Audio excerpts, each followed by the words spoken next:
Hey guys, it's Mike Monty, one half of Long Island's #1 pro wrestling broadcast. And we want to reach out to all the fans out there who have supported our show to say thank you. Thank you for making 2021 one of our best years. And one of our best years was because of Anchor. Anchor, the way that you can have your voice heard. You can be just like us. Record your own podcast. Use the Anchor tools to edit your podcast. Use it on a phone. Use it on your computer. It's everything you need to make a podcast in one place. And best of all with Anchor, they're totally free. So be just like Long Island's #1 pro wrestling broadcast, Monty and the Pharaoh. We're looking together for a great 2022. We've got huge guests coming on board. Oh, yeah. You probably wonder why Jimmy's not here right now. Well, he's prepping for one of the best interviews we're about to have, and we're going to surprise someone with. So hang aboard with us, and don't forget, be like us and use Anchor. Good evening and welcome to Wrestling Rewind. I am your host, Angel Amoroso, and I am here with my co-host, the Iron Man, Tommy Cairo. Tommy? What's up, Angel? How you doing, everybody? Tonight on Wrestling Rewind, we are introducing Wrestling Archives. And in Wrestling Archives, we are giving you the history of professional wrestling. And this evening is exactly what we will be focusing on, is the history of professional wrestling in the United States. So let's get right into that. Maybe I can learn a couple things. Right. This is the whole point of Wrestling Rewind, is to learn your wrestling history so that then you know how to appreciate it and you know what you're watching right now. And so professional wrestling in the United States until the 1920s was viewed as a legitimate sport. This view did not endure into the 1930s, as professional wrestling became identified with modern theatrics or admitted fakeness, kayfabe, moving away from being a showcase for a true competition. The scripted nature of the art has made critics view it as an illegitimate sport, particularly in comparison to boxing, mixed martial arts, amateur wrestling, and the real sport itself, wrestling. No major promoter or wrestler denies that modern professional wrestling has predetermined matches and outcomes. Though the advent of wrestling in the 1950s and cable in the 1980s, professional wrestling began appearing in powerful media outlets, reaching never-before-seen number of viewers. It became an international phenomenon with expansion of the World Wrestling Federation throughout the 90s. Professional wrestling achieved highs in both viewers and financial success during a time of fierce competition amongst competitors. Competing promotions such as WWF, World Championship Wrestling, and Extreme Championship Wrestling. The nature of professional wrestling changed dramatically to better fit television, enhancing character traits and storylines. Television also helped many wrestlers break into mainstream media, becoming influential celebrities and icons of popular culture. In the United States, the first golden age of professional wrestling in the 1940s and 1950s was popularized by Gorgeous George, that gained mainstream popularity. Followed in the second golden age in the 1980s and 1990s by the likes of Hulk Hogan, Andre the Giant, Macho Man Randy Savage, Ric Flair, Rowdy Roddy Piper, Koko B. Ware, The Ultimate Warrior, Sting, Bret the Hitman Hart, Shawn Michaels, The Undertaker, Stone Cold Steve Austin, The Rock, and many more. How did Coco Beware get in there? I don't know, but he was. So the beginnings from the 1860s to the 1840s. So we're going way back here in wrestling history. So, sit down and maybe get some popcorn and a drink because it's long. So the carnival days of professional wrestling, in the sense of traveling performers paid for mass entertainment in stage matches, began in the post-Civil War periods in the late 1860s and 1870s. During this time, wrestlers were often athletes with amateur wrestling experience who competed at traveling carnivals with carnies, working as their promoters and bookers. Grand circuses, including wrestling exhibitions, quickly enhancing them through colorful costumes and fictional biographies for entertainment, disregarding their competitive nature. Wrestling exhibits during the late 19th century were also shown across the United States in countless athletic shows or at shows, where experienced wrestlers often had open challenges to the audience. It was at these shows, often done for high-stakes gambling purposes, that the nature of the sport changed through the competition interests of three groups of people: the impresarios, thank you, the carnies, and the barnstormers. The impresarios were the managers who chose how to wrestle, could gain fame and interest among the fans, creating personas and improvising matches to make them more interesting. Carnies, who traveled and wrestled at these events, used tricks to protect their money and reputation during competitions, devising little-known and often dangerous wrestling moves called hooks. Hooks are legal in conventional amateur wrestling, but have high rates of success against even the most athletic and experienced of competitors, essentially removing rules from professional wrestling. In addition, some spectators capable of beating the carnies roam the country to compete in open challenges, setting side bets to make money. The barnstormers competed as traveling wrestlers and did and often cooperated with the carnies to stage the matches, providing enormous profits for both sides in betting.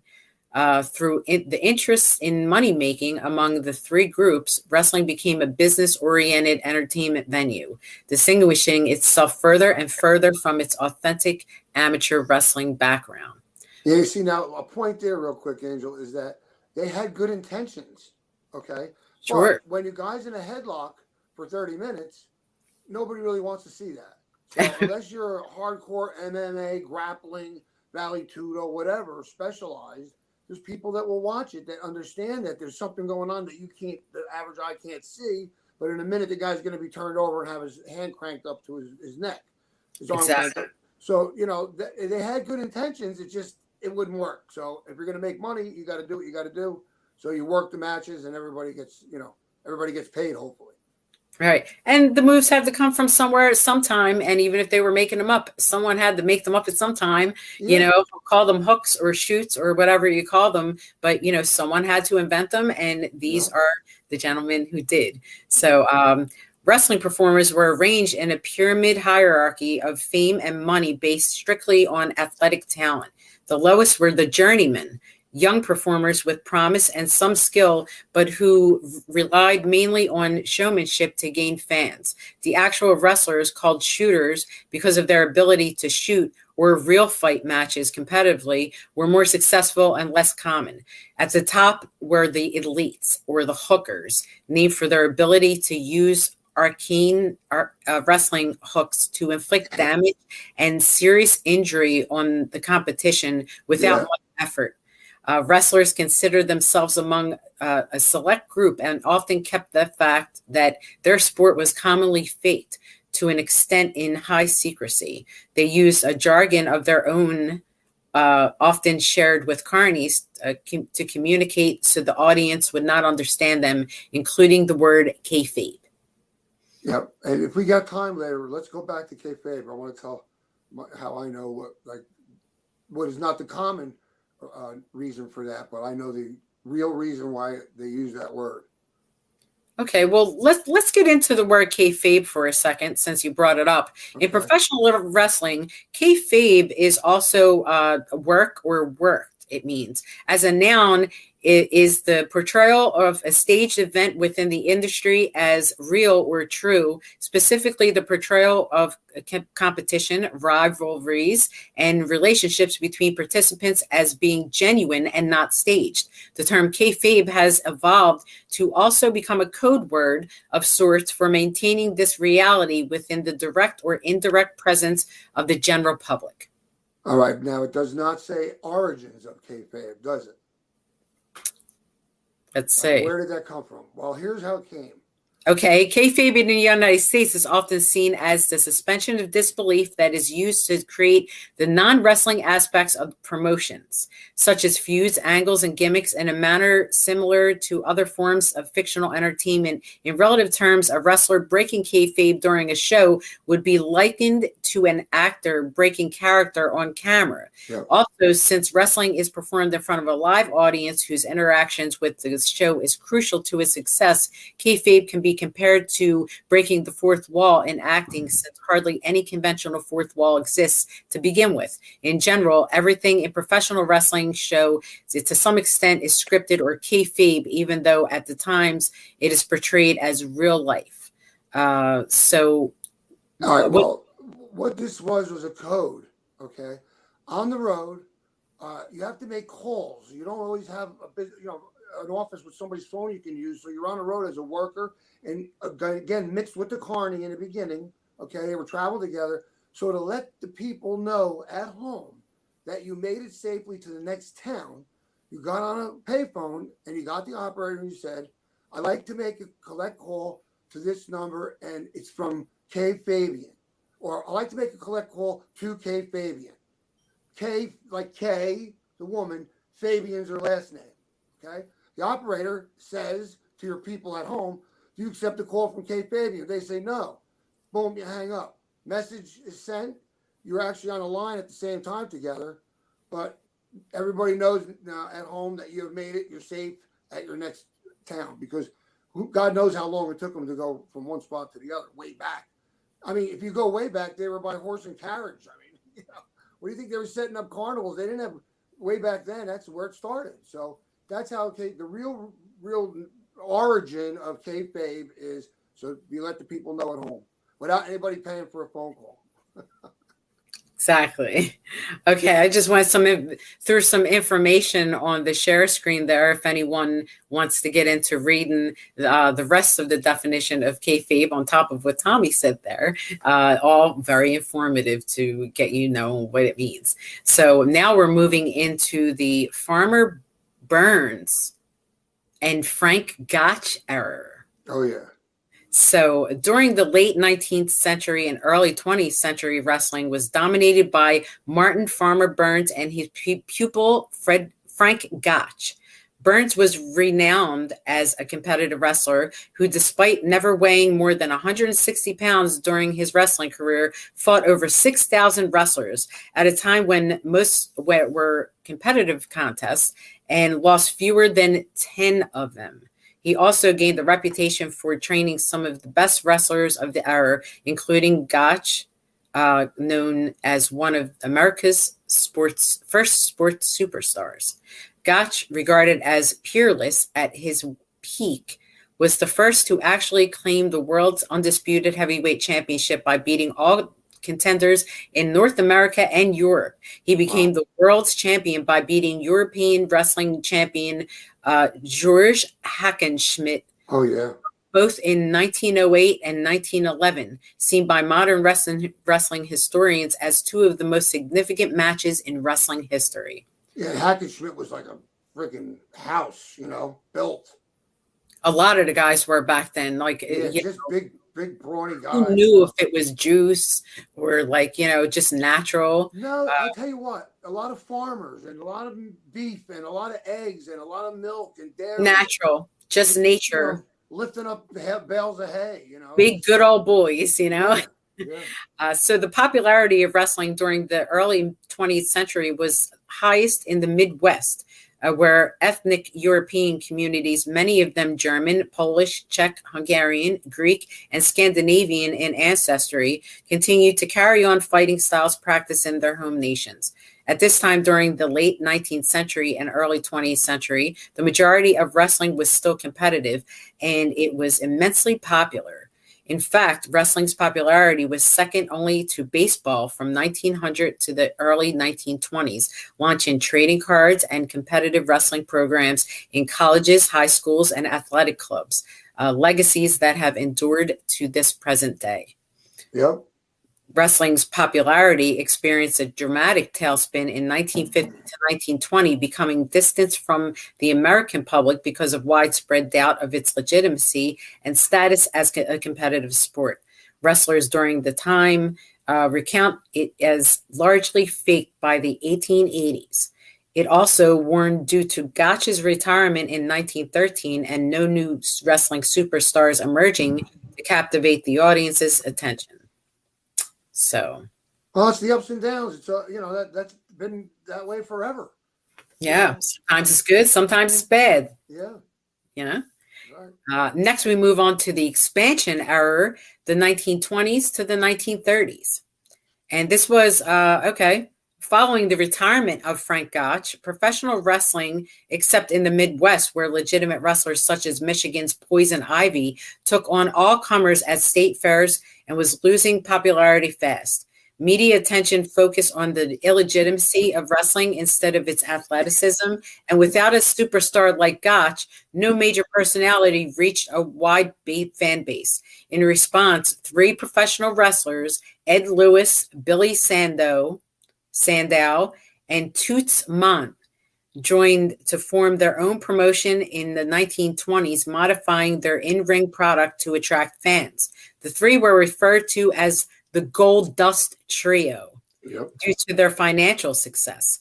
Their promotion was the first to use time limit matches, flashy new holds, and signature maneuvers. They also popularized tag team wrestling, introduced new tactics such as distracting the referee to make the match more exciting. The trio's lasting legacy, and perhaps their greatest innovation within professional wrestling, was the use of a regular group of wrestlers for a packaged show. Rather than paying traveling wrestlers to perform on certain dates and combining wrestlers in matchups when they were available, they decided to keep wrestlers for months and years at a time, allowing long-term angles and feuds to develop. This was the key to their success. They were able to keep wrestlers from their competition and were able to have regular wrestling cards.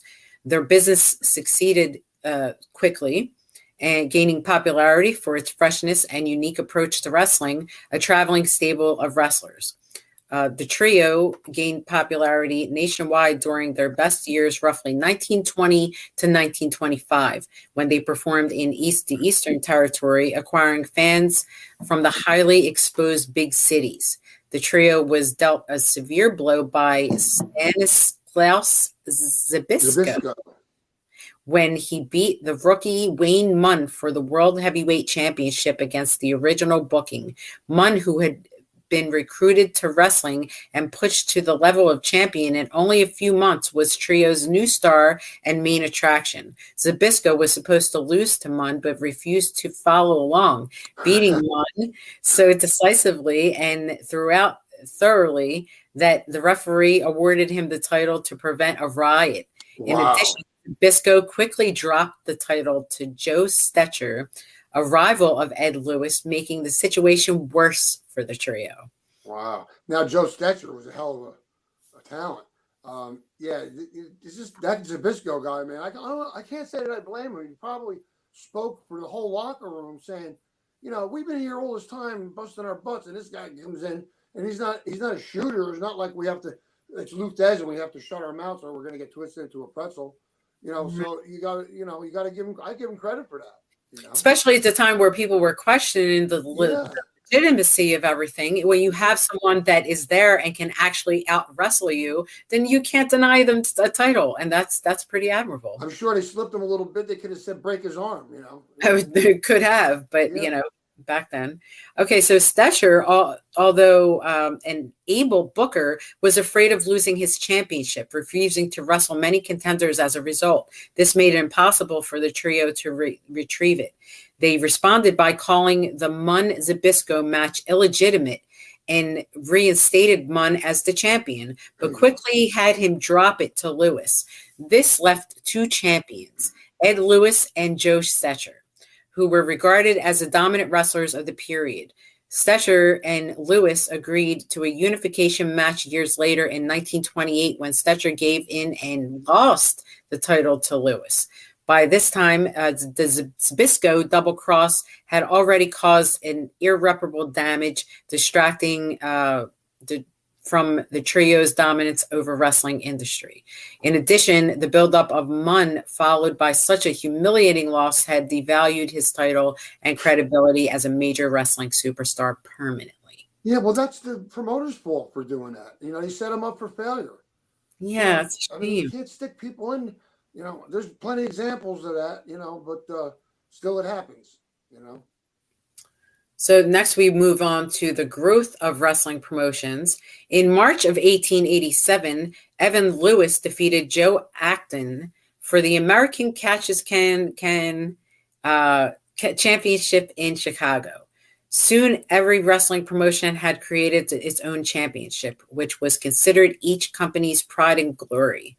As promotions were attempting to become nationally renowned, acquired rival championships marked victory.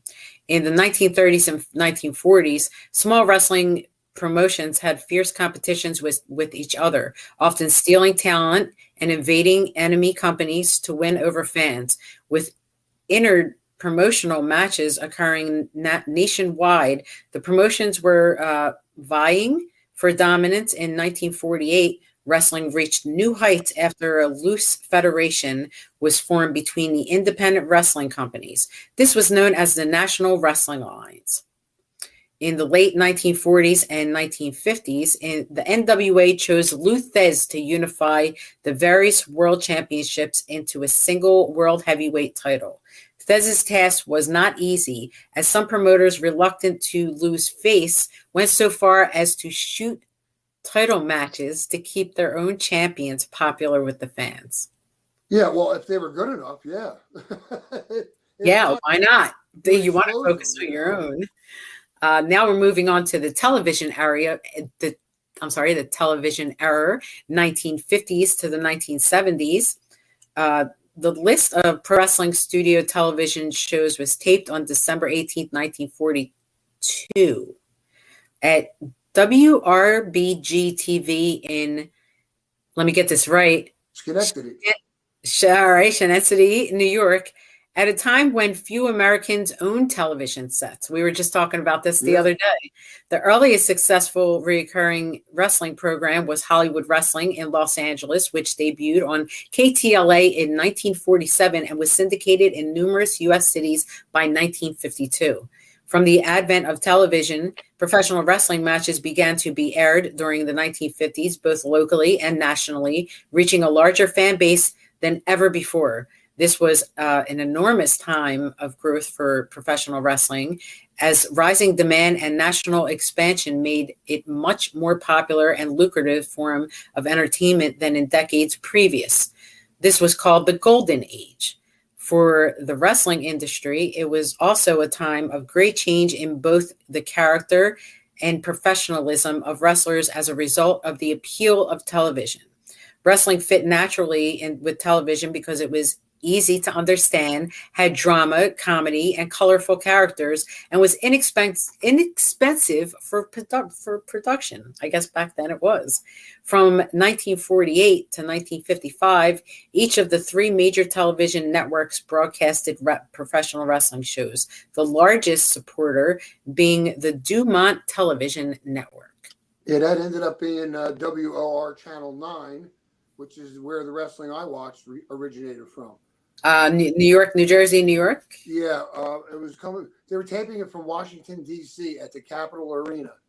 That was that heavyweight wrestling from Washington, it was called. And that's what I grew up on in the very, very beginning. But, the TV thing, it didn't cost much to produce at that time. Plus, if it was popular, they were selling commercial time. So, Right. They were making money. Everybody was doing real good back then. And then we move on to gimmick characters. Gorgeous George became one of the biggest stars during this period and gained media attention for his outrageous character, which was described as flamboyant and charismatic. Already popular among wrestling fans, he became renowned after comedian Bob Hope noticed his performance in the Hollywood Legion Stadium in 1945 and 1946 and began to used him for jokes on his radio station. Wow. Bob Hope got involved with him. The publicity brought many people into wrestling events, bringing his stardom to a high point where promoters and television stations alike were paying generously for his performances. Gorgeous George's impact on wrestling has been interpreted in many ways, demonstrating how fast television changed the product from athletics to performance. His legacy was the enormous change in wrestling personas he inspired. Before him, wrestlers imitated ethnic terrors such as Nazis and Arabs, and let's throw Russians in there. But his success birthed a more individualistic and narcissistic form of character. He was also among the first to use entrance music. Yeah. Pomp and circumstance. All right. So along with Randy Savage, followed along with that one. Yeah. The television changed the on-screen product in many other ways as well. Originally, the impact on television was not well planned for this time period. Promotional spots, which are now used as pre-match rants by wrestlers to warm up the crowds, were often used for simple greetings and welcomes to the local crowds, missing in-ring personalities, boosts, and character skits during this period.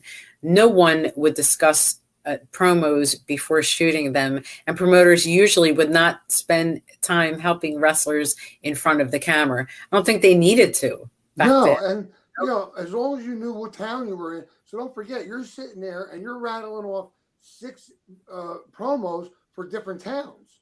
So as long as you got the town and you don't say maybe the exact same thing, which wouldn't even matter because they're not going to see it. They're only seeing it where they're seeing it.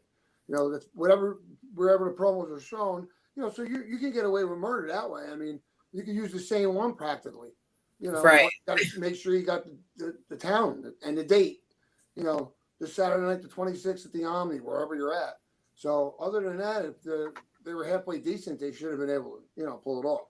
But now Gorgeous George was known to be very socially shy, and that he was somewhat close to being inebriated every time he went out. He had to. He couldn't. He was very, very introverted. So for him to, I did not know that. Yeah. We'll get into that sometime later. I would actually like to look that up because that is a part of history. Next, we get into competitiveness compromised, and that's this hour.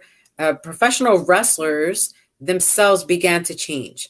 As popularity grew during the mid-1950s, many more wrestlers joined the ranks of the business, and the number of professional wrestlers grew to over 2,000, far more than ever before. Many new wrestlers began fresh without notions of athletic sportsmanship that was popular in competitive arenas. However, they began with dreams of becoming televised superstars. This proved especially true as the product began to lose athletic talent, relying on blood and acrobatic performances. Wrestling's competitiveness was degraded by television, a fact regarded by many in the business as a natural effect of television over competition. The New York Wrestling Company office, an early precursor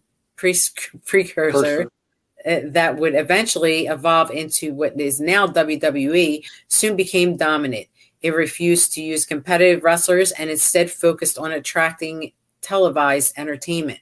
Perhaps the first of the more comic book-like characters known to professional wrestling today was Antonio Rocca. Comparatively weak in wrestling ability, his marketable personality and barefoot acrobatics attracted fans and made him a national superstar, especially popular among Italian and Hispanic fans. The New York Wrestling office used him to revive the promotion on television and found him far easier to exploit than a more athletically skilled wrestler, enabling the office to negotiate wrestler contracts tremendously in its favor. Yeah,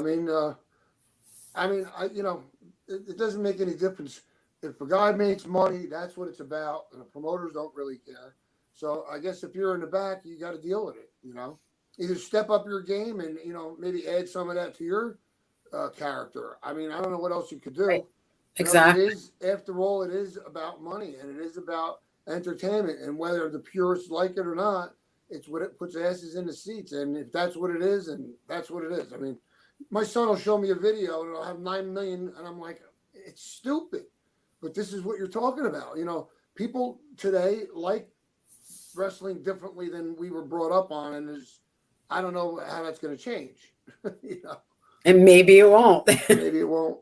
So the moderate slowdown era by the late 1950s, professional wrestling had lost its high ratings, and producers, realizing that they had overexposed it, soon dropped most wrestling shows from their lineups. The remaining televised wrestling promoters had small, local syndicated shows, which networks producers placed as late night and Saturday night or Sunday morning afternoon fillers rather than signature programming.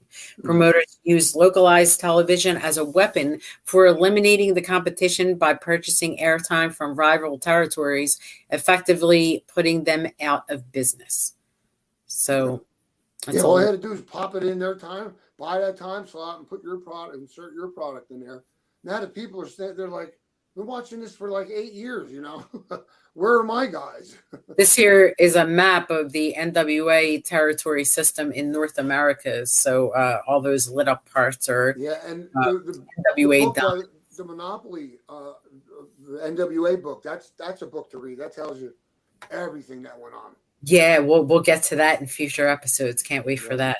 So the NWA was the most dominant wrestling body in the 1950s, and a large number of wrestling promotions had been under its leadership. Many promoters, however, viewed it as a crooked tyrant, holding back innovative changes in the sport. It was during this time that several promoters found reason to leave the organization, managing to find 9 niches in the United States. The most prominent of these were the American Wrestling Association, AWA, which became the most popular wrestling promotion during the 1960s, and the New York-based World Wrestling Federation, renamed WWF in 1979.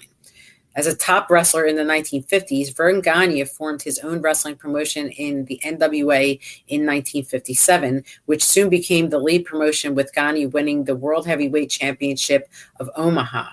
After unsuccessfully lobbying for a title match with the NWA champion, however, Gagne broke away from the NWA in 1960, renaming his promotion the American Wrestling Association and making it a dominant organization of the 1960s, named the AWA World Heavyweight Championship. Soon after, Gagne was the top wrestler and engaged in many feuds with heel wrestlers, most notably Nick Bockwinkel, and was the AWA's top draw until his retirement in 1981.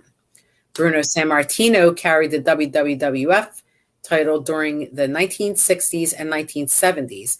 His brawling, power moves, and personal charisma helped him become the most popular wrestler during this time period, during the time period when MSG was the WWF's primary arena. Sammartino headlined more garden cards than any other wrestler, 211 to be exact, including 187 sellouts. Yeah, and there were like 22,000 people, and then like another 3,000 turned away, and then a couple thousand in the Felt Forum, which was another section of Madison Square Garden, on closed circuit TV before anybody did closed circuit TV. Funny thing is, you just got the feed, so you got no commentary, nothing. You just heard the announcer and you watched the match. Pretty huge building to fill. Yeah. So the AWA was no longer the top promotion after the WWF rejoined the NWA. The AWA reached new heights, however, after powerhouse wrestler Hulk Hogan gained nationwide attention from starring in Rocky III and became a solid fan favorite. I thought he was in Rocky I, actually. No, I don't think so. Okay. Despite Hogan being the AWA's top draw, Gagne would not let him be champion, believing technical wrestlers like him and Nick Bockwinkel should be the focus of the wrestling company. Since founding the AWA, Gagne had built the company off of technical wrestling. Hogan left in 1983, irreparably damaging the AWA. In spite of all this, the NWA as a unit was still on top and gained huge dominance through Georgia Championship Wrestling, becoming the first nationally broadcast broadcasted wrestling program on cable television in 1979. It aired on TBS network by 1981. GCW became the most watched show on cable television. Wow. Yeah, that's evolved into World Championship Wrestling eventually. But Exactly. yeah, it was awesome. And then we have the explosion era in 1980 to 2002. So we're already we're getting into a rewind that goes back to, wow. So we're going on 20 years. 20, 30 years. That's the time frame right there. Yours right. Too. The 1980s wrestling boom. This was Hulk Hogan. So there. The 1980s represented professional wrestling's greatest period of television entertainment, reaching widespread popularity amongst American youth, as well as producing some of its most spectacular characters. In comparison to the declining support of the media outlets during the 1960s and 1970s, professional wrestling, notably the emerging of the World Wrestling Federation, the WWF, abridged from WWF in 1979. They have to keep mentioning that. Yeah. Received great exposure through its reappearance on network television. The WWF expanded nationally through the acquisition of talent from competing promotions. And because it was the only company to air televised wrestling nationally, became synonymous with the industry's monopolizing the industry and the fan base. The WWF's owner, Vince McMahon, revolutionized the sport by coining the term sports entertainment to describe his on-screen product, admitting its fakery as well as enhancing its appeal to children. That was just so he could get around paying athletic commissions. He didn't exactly. do it for anybody you call it entertainment, and then it's not a sport anymore, and it's a different ball of wax.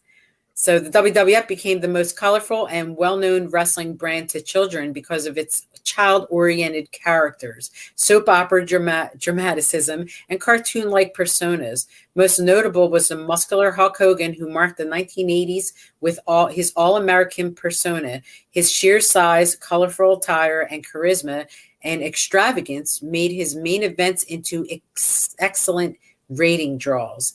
By January 1984, Hogan's legions of fans and his dominant role in the industry was termed Hulkamania. Hulk sold out arenas all across the United States and earned the WWF millions of dollars, making it the number one entity in all of professional wrestling. Moments after Hogan defeated the Iron Sheik for the WWF World Heavyweight title, Gorilla Monsoon famously proclaimed, "Hulkamania is here." Around this time, faces and heels became a more generally obvious and important part of wrestling. Gimmicks were more popular, and it widely became a popular sport again. Wrestling was generally seen more as a form of fun and entertainment, however, than an official sport. It was more about building up face-heel feuds such as Rowdy Roddy Piper, Hulk Hogan, and going into big blow-off matches, which people loved. The WWF broke its way into the mainstream entertainment and regularly brought its celebrities in for events. The Rock and Wrestling Connection was a period of cooperation and cross-promotion between the WWF and elements of the music industry. The WWF attracting a degree of mainstream attention, with Cyndi Lauper joining in 1984, and WWF personalities appeared in her music videos. Hogan gained mainstream popularity for appearing in the film Rocky III, reaching to an even greater level of celebrity. In 1985, Hulk Hogan's Rock and Wrestling, an animated television series starring the character of Hogan, expanded Hogan's young fan base. In the meanwhile, the NWA's renowned and highly successful territory system was slowly dying, with Jim Crockett Promotions becoming the center of the entire NWA, while the WWF had their major stars at almost all of their shows. The NWA could only manage to have a few stars at one show at a time, so as to promote the product in every territory. So after the WWF gained huge dominance with WrestleMania, Crockett responded to the success of the WWF and successfully acquired time slots on TBS and would continue to buy out the NWA promotions between 1985 and 1987 as well. The advent of nationwide television also weakened the system. Wrestlers could no longer travel to a new market and establish a new persona since fans already knew who they were. Meanwhile, McMahon took advantage of this phenomenon by purchasing promotions all over the continent in order to produce a widely popular nationwide television program and make the WWF the only viewing choice. So creating a monopoly, pretty much. Yeah, I mean that's what kills it. That's how the business dies. You got to have competition. Where are you going to get your guys from? Exactly, and when they're all lumped into one place. Yeah. So to counter the NWA's primary supercard starcades, the WWF created its flagship show, Wrestlemania. Available on 135 closed-circuit networks, the show was a huge success with Hogan, who won in the main event, going to appear on the cover of Sports Illustrated. After the swimsuit edition, it was the magazine's bestseller, and following WrestleMania, 4 WWF programs were amongst the 10 most watched shows on cable television. Professional wrestling began to become mainstream thanks in a large part to the appeal of Hulkamania amongst children. Large television networks also took wrestling into their weekly programming, including Saturday Night's Main Event, premiering on NBC in 1985, and the first wrestling show to air primetime wrestling since 1955. ESPN also began airing professional wrestling for the first time, first airing Pro Wrestling USA shows, which were created as an alliance between the NWA and AWA in 1984 in an effort to counter the national success of the WWF was gaining. And later, AWA shows after Pro Wrestling USA fell apart by 1986. The WWF also became an international success too.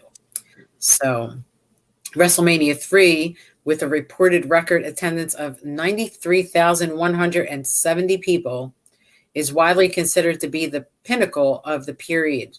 The episode of the main event is the highest rated professional wrestling televised show to date with 15.2 rating and 33 million viewers. Both had a main event featuring Hulk Hogan battling Andre the Giant for the WWF World Heavyweight Championship. Following WrestleMania 3, the WWF added its franchise and created both Survivor Series to the counter programming against Starrcade directly on pay-per-view and the Royal Rumble to counter programming against the Bunkhouse Stampede, originally on the USA cable networks, before transitioning to pay-per-view in subsequent years. The NWA responded by creating Clash of the Champions on TBS to compete with WrestleMania.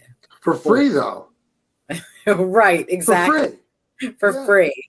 Wrestling promotions across the United States feared being forced into bankruptcy by the WWF. They began to unify and conglomerate under more centralized leadership rather than continue independently. Competing promotions aired better talent and attempted to regain their audiences.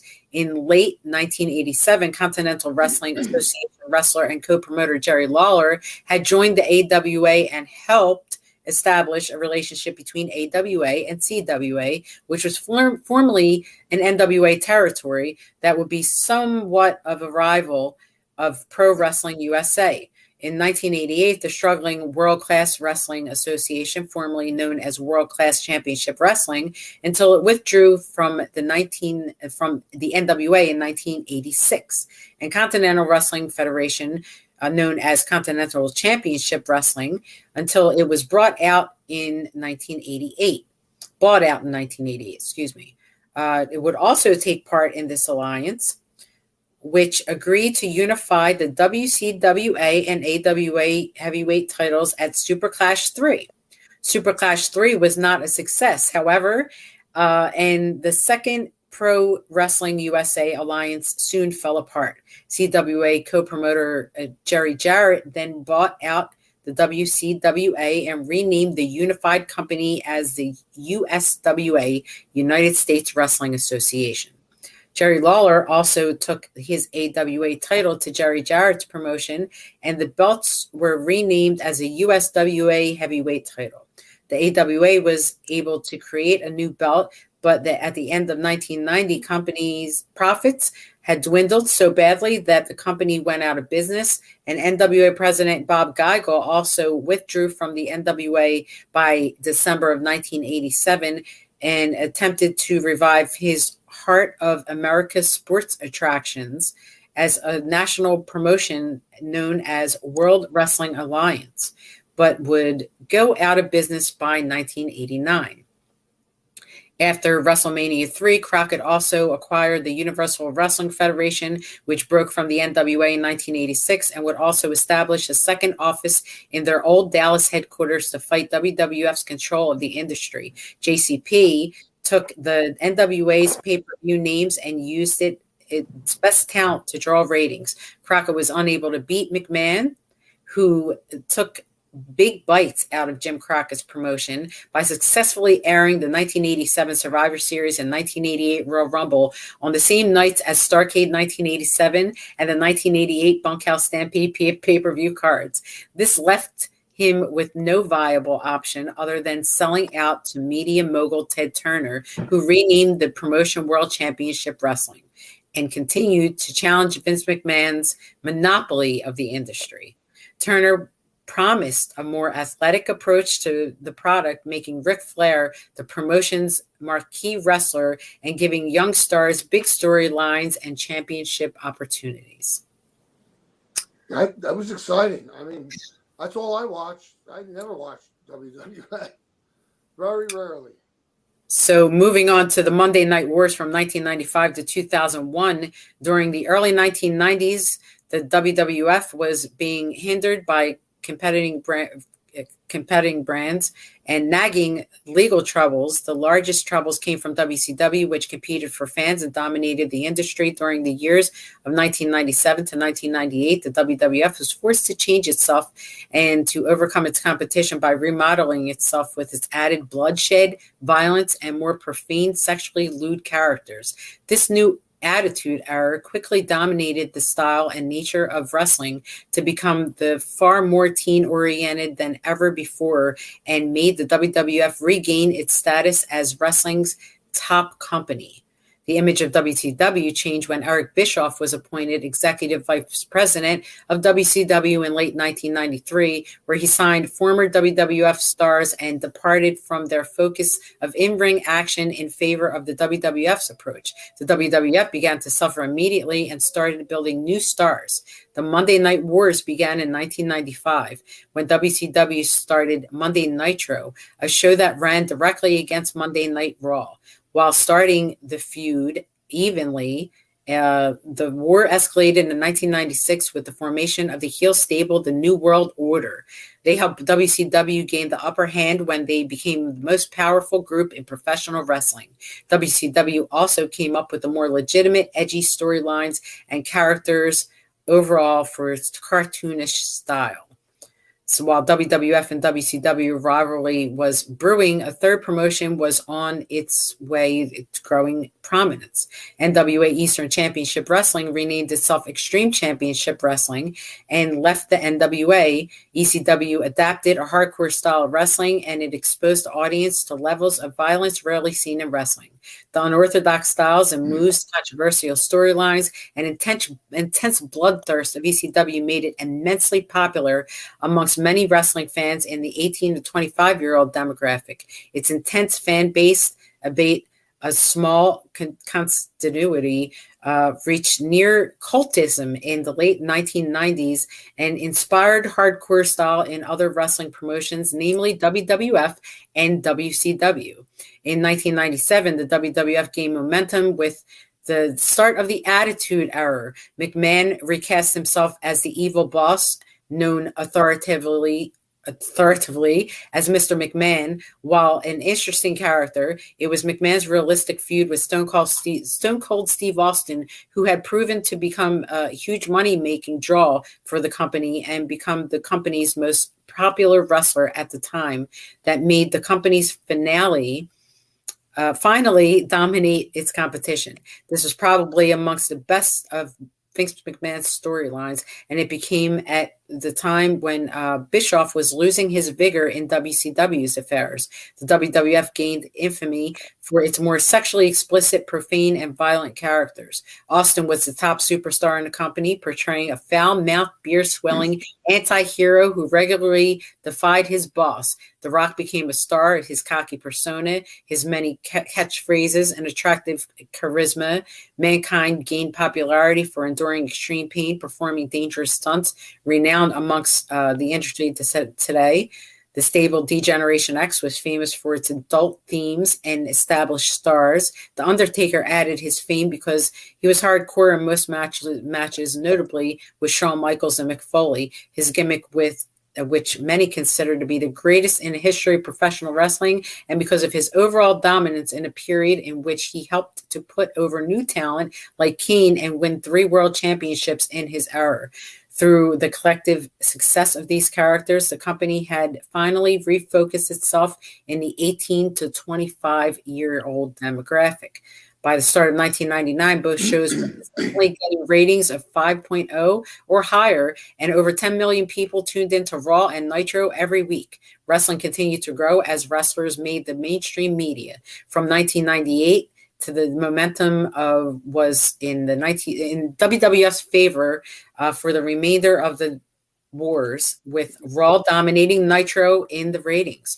WCW continued its decline as their main eventers were in their 40s, pushing 40, and younger talent were never given the chance to be elevated to the main event status, and their attempts at improving failed to turn the ratings tide, with Raw getting double the amount by 2000.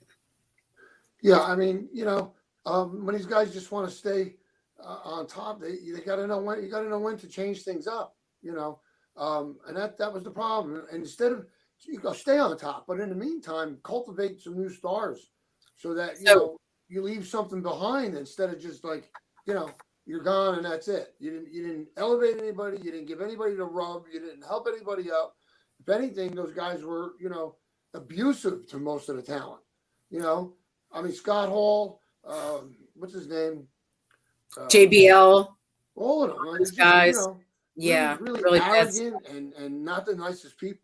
So moving on, by 2001, the WWF had become the dominant professional wrestling promotion in the United States with the closure of WCW and ECW. ECW was in dire financial straits earlier that year, and Heyman filed bankruptcy on April 4th, 2001. WCW continued to lose more money and finally folded on March 23rd, 2001, with McMahon buying out the promotion. After more than 15 years of the business, in 2002, the WWF was renamed World Wrestling Entertainment to avoid trademark dispute with the World Wildlife Fund. In that same year, the WWE divided its roster into 2 de facto wrestling promotions, Raw and SmackDown, named after 2 of its television wrestling programs.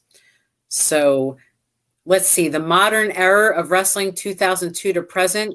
After the war, not long after closure of WCW and ECW, new promotions were founded in an attempt to cater to niche markets for Southern style, lucha libre, strong style, and hardcore wrestling, styles that had been displaced by WWE. The most successful amongst these have been Impact Wrestling, formerly Total Nonstop Wrestling, Action Wrestling, TNA, and Ring of Honor, ROH, both launching in 2002.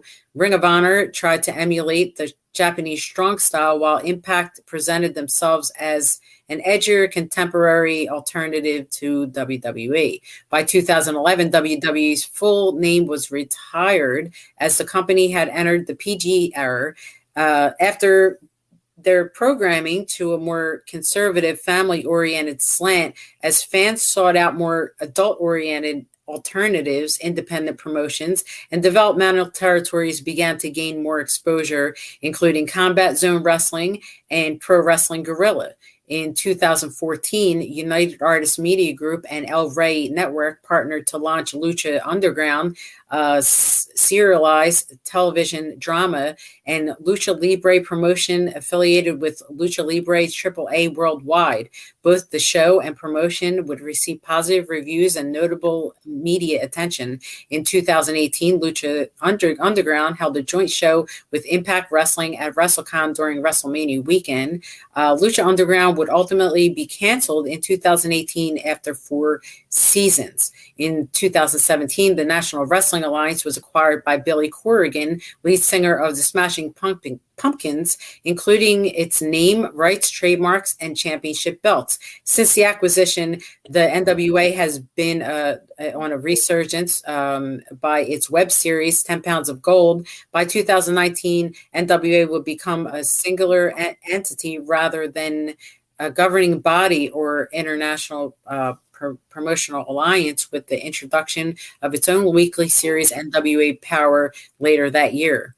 So the Forbidden Door on September 1st, 2018, All In, an independent event promoted by Cody Rhodes and the Young Bucks, then members of the NJPW stable Bullet Club, and featured talent from Ring of Honor, Lucha Libre, NJPW, New Japan Pro Wrestling, Impact Wrestling, Lucha Libre AAA, Major League Wrestling, MLW, a formerly defunct promotion that resumed holding events during the previous year, and the NWA was held. The same event received notable media coverage for being the first non-WWE or World Championship Wrestling promoted professional wrestling event in the United States to sell 10,000 tickets in 1993. The show was promoted through storylines produced on web series such as the Young Bucks being the Elite, 10 Pounds of Gold, and Cody's Nightmare Family series, All of Us, the story of all of us.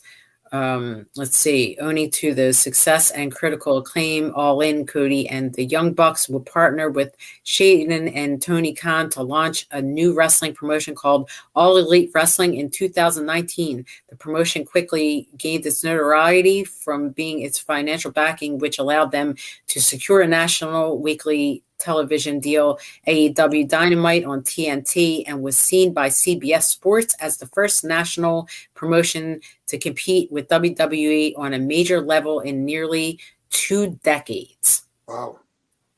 In 2020, MLW began incorporating story elements from Lucha Libre into its weekly series, MLW Fusion. Talent formerly associated with Lucha Underground were brought to MLW as a part of Aztec Underground stable, and this will culminate with the launch of 2 subsequent miniseries, MLW Fusion Alpha in fall 2021 and MLW Aztec in 2022. On December 2020, at AEW's Winter is Coming, Kenny Omega defeated Jon Moxley for the AEW title with help from Impact Executive Vice President Don Callis. This marked the beginning of working relationships between AEW Impact, and Omega would make his first appearance since winning the title on the following Tuesday episode of Impact. This made his in-ring debut at Hard to Kill event January 2021 after reuniting with his former Bullet Club stable members Carl Anderson and Doc Gallows. Omega would go on to win the Impact World Title Championship at Rebellion. New Japan Pro Wrestling, which had formed their U.S. base named New Japan Pro Wrestling of America in 2019 and already established a working agreement with AEW, would reestablish a relationship with Impact in February 2021, leading to NJPW talent appearing at AEW events and Impact events. Commentators and analysts will come to describe these events as the establishment of the greater territory system, and a concept dubbed the Forbidden Door. AEW President Tony Khan would dub himself the Forbidden Door during a paid segment for AEW Dynamite that aired on February 2021 episode of Impact. So that's more bringing you up to current of professional wrestling. So, God, look, all the way from the 1900s, we've learned that professional wrestling has just such a long history, and just keeps going. Yeah, I mean, look at any sport, any business, any form of entertainment. Why have the Rolling Stones been around so long? Because they keep reinventing themselves. They come up with when you think you haven't heard, you're not going to hear from them again, they come up with a song that's like with the They time. put asses in the seats. They make people get up out of their seats and dance. That's why. So it has to be cyclical because it is and always has been a mirror of society's reality. So why should it be any different now? We're in a flux. Everything's changing. Now you got all these. I mean, there's more independent groups now than I ever saw. You know, since Honestly, the COVID, kind of calmed down. They started packing these places. Explosion of a million different wrestlers and 1,000 different promotions to go along with it. So everyone has a chance to work now, and everyone who is working needs to find out the history of professional wrestling and the business that they're in now and the business that, where it came from. And so that then they get to appreciate the business that they have a position in right now, which is what we're doing here on Wrestling Rewinds, Wrestling Archives, is taking you back in time, taking you back by taking you back, so that digging up the truth, as we put it here, right, Tommy? That's right. On our Wrestling Archives. So we hope you've enjoyed this episode of Wrestling Archives and hope that you'll join us next week. We're here every Sunday night on YouTube, Monty and the Pharaohs Network. So please like, share, and subscribe for the show, Wrestling Rewind. And I am your host, Angel Amoroso. And for my co-host, Tommy Cairo, have a nice night and a nice good night.